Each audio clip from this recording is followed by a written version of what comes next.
اور دیکھ کر کہنے لگا، او بھائی کدھر منہ اٹھا کے ترے یہاں تو کہ جس کے پاس میں حاجت لے کر آیا ہوں وہ اپنی حاجتیں کسی اور کو سنا رہا ہے۔ ایک اللہ والے کسی جنگل سے گزر رہے تھے تو ایک کسان کے پاس ٹھہر گئے، تو کسان نے بھی مسافر سمجھ کے ان کی اچھی دیکھ بھال کی، کھانا کھلایا، انہیں اچھی خدمت کی۔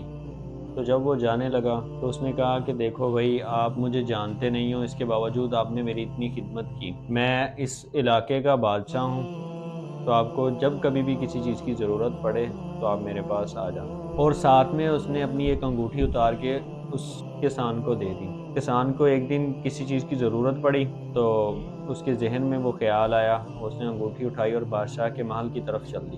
تو جب دروازے پہ پہنچا تو دربان نے روک لیا اور پوچھا کہ کہاں چل رہے ہو، اور جب اس کی غریبوں والی حالت دیکھی، پڑے پرانے کپڑے دیکھے، تو اس نے کہا بھائی بادشاہ سے ملنے آیا ہوں۔ اس نے نیچے سے اوپر تک اسے دیکھا اور دیکھ کر کہنے لگا، او بھائی کدھر منہ اٹھا کے ترے یہاں تو اس مفلس آدمی نے وہ انگوٹھی نکال کے دربان کو دکھائی۔ تو اس نے جب دیکھی تو اسے بات یاد آئی کہ بادشاہ نے محل میں داخل ہوتے وقت ایک بات کہی تھی کہ اگر کوئی بندہ یہ انگوٹھی لے کر آ جائے، میں جس حالت میں بھی ہوں اس کی ملاقات مجھ سے کروا دینا۔ تو وہ انگوٹھی جو تھی وہ بادشاہ کی مہر لگانے والی انگوٹھی۔ اس دربان نے اس کسان آدمی، مفلس آدمی کو لیا اپنے ساتھ اور بادشاہ کے پاس لے گیا۔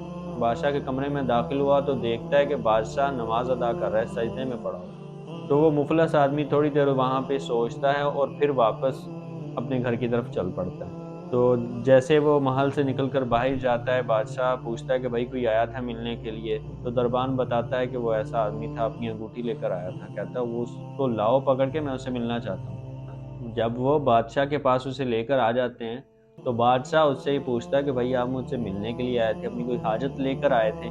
تو بنا بتائی حاجت آپ جا رہے ہو؟ تو اس نے کہا جب میں نے دیکھا کہ جس کے پاس میں حاجت لے کر آیا ہوں وہ اپنی حاجتیں کسی اور کو سنا رہا ہے اور میں اس کے پاس اپنی حاجت رکھ دوں، کیوں نہ میں بھی اسی سے مانگ لوں جس سے تو مانگ رہا ہے۔ تو بادشاہ کو اس کی یہ بات بہت پسند آئی۔